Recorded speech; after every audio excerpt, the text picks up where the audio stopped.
Assalamualaikum warahmatullahi wabarakatuh dan selamat sejahtera. Saya Hasanul Kamal bin Haji Adam, Pegawai Kaji Cuaca di Jabatan Kaji Cuaca Brunei Darussalam. Pada sesi taklimat cuaca kebangsaan kali ke-16 ini, saya akan menyampaikan mengenai dengan monsun barat daya ataupun Southwest Monsoon yang sudah bermula dan berlanjutan sehingga September 2022.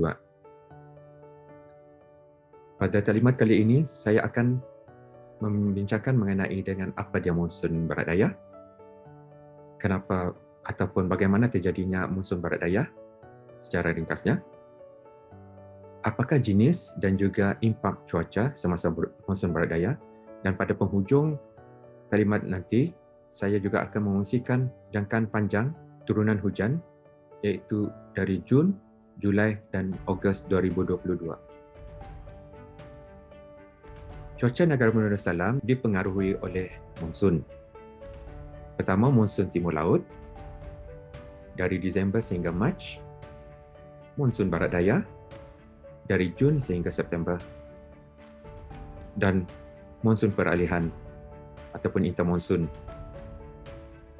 Itu tempohnya di antara kedua-dua monsun yang saya sebutkan sebentar tadi. Sekarang menunjukkan gambar Brunei Climate Wheel ataupun roda iklim Brunei. Ianya menunjukkan monsun-monsun yang dinyatakan sebentar tadi dengan lebih lanjut lagi dengan maklumat mengenai dengan jenis-jenis cuaca pada monsun-monsun berkenaan serta jumlah turunan hujan di setiap bulan pada setiap tahun. Anda boleh dapati gambar ini dengan melayari laman web Jabatan Kaji Cuaca Brunei Darussalam iaitu www.met.gov.bn.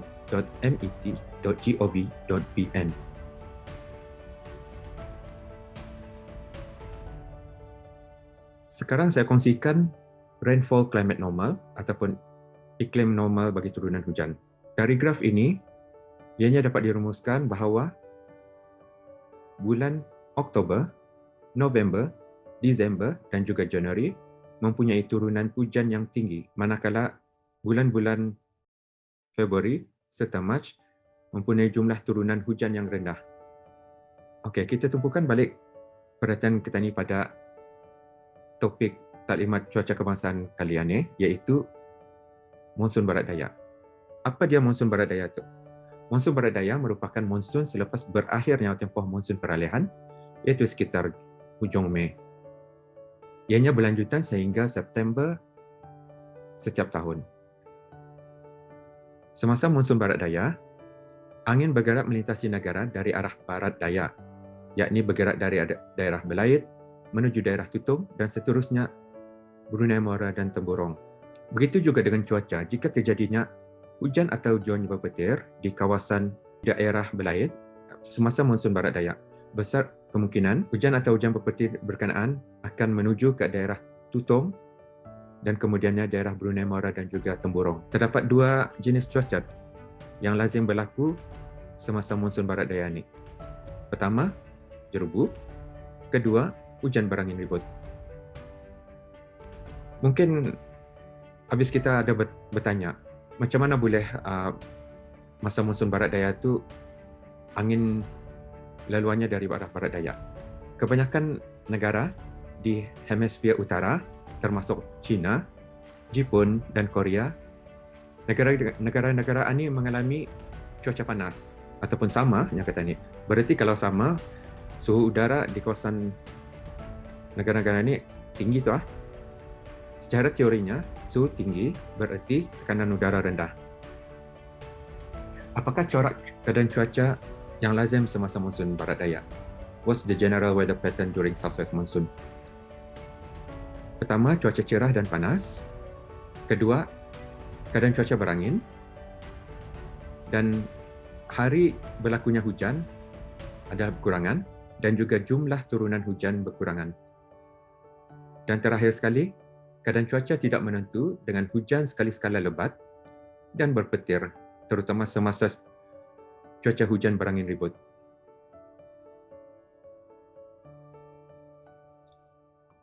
Semasa monsun barat daya, ada dua jenis cuaca yang lazimnya berlaku di negara kita ni. Pertama, cuaca berjerubu, iaitu dengan berkurangnya aktiviti turunan hujan. dan terdapat titik panas dalam ataupun berdekatan negara Ketani. Semasa musim barat daya ni, kebetulan juga ataupun selari dengan musim pembentukan siklon yang aktif seperti taufan yang lazimnya berlaku ataupun membentuk di kawasan Lautan Pasifik dan juga Laut Cina Selatan. Jadi jika berlakunya taufan di kawasan-kawasan yang saya nyatakan sebentar tadi, hujan berangin ribut adalah dijangkakan.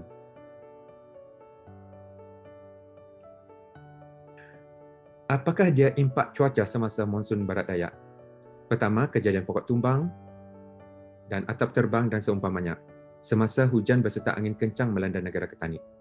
Kedua, keadaan berjerubu dengan pembentukan titik panas di kawasan ataupun di dalam dan di sekitar ataupun berdekatan dengan negara Ketani, dan juga semasa berkurangnya aktiviti turunan hujan. Sekarang kita lihat contoh imej satelit pembentukan taufan yang berlaku di Lautan Pasifik, iaitu pertama Chanhom dan kedua taufan Nangka. Dan dari gambar satelit ini, pada bulatan berwarna merah adalah kedudukan negara Ketani. Dari gambaran ini menunjukkan kedudukan ataupun jarak dari negara Ketani dan juga taufan Chanhom dan Nangka ini adalah jauh. Walau bagaimanapun, impaknya boleh berintensiti tinggi seperti yang akan saya tunjukkan pada imej radar sebentar nanti. Ini adalah animasi radar menunjukkan cuaca berangin ribut. Animasi radar menunjukkan pergerakan hujan dari arah barat daya atau lebih kepada arah barat melintasi kawasan darat dan juga perairan negara. Warna hijau menunjukkan intensiti hujan yang sedikit, kuning menunjukkan intensiti hujan sederhana, manakala merah dan ada juga purple ataupun ungu, turunan hujan adalah berintensiti lebat. Jadi semasa hujan lebat berserta angin kencang melintasi negara Ketani, ini adalah berkaitan dengan pembentukan taufan Chanhom dan juga taufan Nangka yang saya tunjukkan rajah satelit sebelum ini. Ketani sudah mengetahui apa dia monsun barat daya, apa jenis cuaca dan juga impak cuaca semasa monsun barat daya. Jadi mungkin ada di antara bis kita yang tertanya-tanyakan, macam mana jumlah turunan hujan untuk beberapa bulan akan datang? Adakah dia seperti normal, seperti biasa, ataupun kurang dari biasa, ataupun lebih dari biasa? Jadi, Jabatan Kaji Cuaca Brunei Darussalam ingin mengongsikan maklumat bagi seasonal outlook for June, Julai and August for 2022. Untuk bulan Jun 2022, Jabatan Kaji Cuaca Brunei Darussalam menjangkakan turunan hujan sedikit di bawah normal. Itu berarti kurang dari normal dengan anggaran jumlah turunan hujan antara 142.6 sehingga 190.2 mm. Manakala bagi bulan Julai 2022 akan datang, Jabatan Kaji Cuaca menjangkakan turunan hujan adalah sedikit di atas normal, iaitu anggaran antara 292.1 sehingga 340.8 mm. Dan juga bagi bulan Ogos juga sedikit di atas normal dengan anggaran jumlah turunan hujan 277.8 sehingga 324.1 mm. Anggaran jumlah turunan hujan yang saya nyatakan sebentar tadi adalah 20% sehingga 40% daripada normal. Jadi untuk menunjukkan habis kita dengan lebih jelas lagi, saya akan kongsikan graf bagi turunan hujan bagi bulan Jun, Julai dan Ogos 2022. Okey, ini dia grafnya. So dari sini kita nampak bahawa untuk bulan Jun, Jabatan Kaji Cuaca Brunei Darussalam menjangkakan jumlah turunan hujan berkurangan dari kebiasaannya, manakala bagi bulan Julai dan Ogos, jumlah turunan hujan dijangkakan lebih sedikit ataupun sedikit di atas normal. Sebelum mengakhiri taklimat cuaca kebangsaan kali ini, saya ingin mengungsikan beberapa produk Jabatan Kaji Cuaca Brunei Darussalam untuk kegunaan dan juga untuk pengetahuan habis kita semua. Pertama sekali adalah kod amaran cuaca berwarna. Mungkin habis kita sudah maklum dengan kod amaran cuaca berwarna ni. Jabatan Kaji Cuaca Brunei Darussalam akan mengeluarkan kod amaran cuaca berwarna sekiranya jabatan menjangkakan cuaca aktif dan yang berpotensi untuk mengakibatkan kerosakan harta benda dan memberi gangguan serius kepada aktiviti harian orang awam. Ada 3 warna, iaitu pertama, warna kuning, berisiko rendah, berwaspada. Warna jingga, berisiko sederhana, bersedia. Dan warna merah, berisiko tinggi, iaitu bertindak. Jabatan juga akan mengeluarkan nasihat cuaca sekiranya jabatan menjangkakan ada potensi untuk berlakunya cuaca aktif pada satu-satu tempat pada satu-satu masa yang boleh menyebabkan risiko banjir kilat, kejadian tanah susur dan pokok tumbang, dan juga menyebabkan kelajuan angin meningkat semasa hujan atau hujan berpetir atau semasa cuaca buruk. Jabatan juga akan mengeluarkan amaran angin kencang dan laut bergelora bagi kawasan laut. Selain itu, jabatan juga mempunyai produk yang dipanggil Pantauan Cuaca Brunei ataupun Brunei Weather Watch. Pengeluaran Pantauan Cuaca Brunei ini adalah untuk memberikan maklumat ringkas mengenai keadaan cuaca semasa yang berlaku di negara Brunei Darussalam dan impaknya kepada negara petani.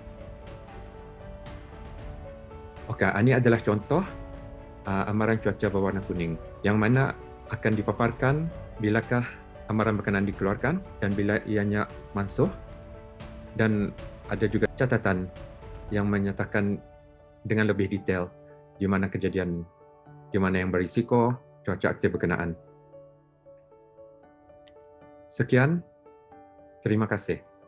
Assalamualaikum warahmatullahi wabarakatuh. Selamat sejahtera.